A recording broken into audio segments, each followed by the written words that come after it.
Vreau să salut toți prietenii din Roman. Invităm să vină alături de noi la Life in Crunch, adică viața mai crocantă. Carrefour de viața eu o fac puțin mai crocantă, ca să zic așa. Astăzi am vrut să le arăt prietenilor noștri din Roman. Toată sănătate, i-a plăcut salata lui Bosova, cum spuneam, am vrut să le prezentăm prietenilor noștri din Roman. 3 rețete bazate pe ou fiert. Tot a fost perioada cu Paștere și sunt 3 rețete care le găsim și la Carrefour în ultima lună a revistei.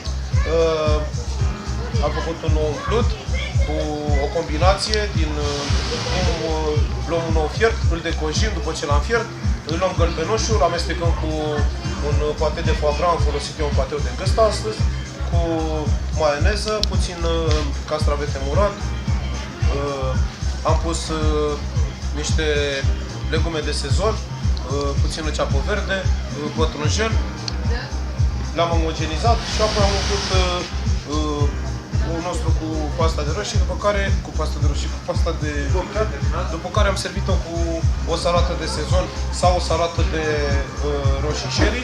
A doua rețetă a fost o salată cu anșoa și măsline verzi și ou fiert.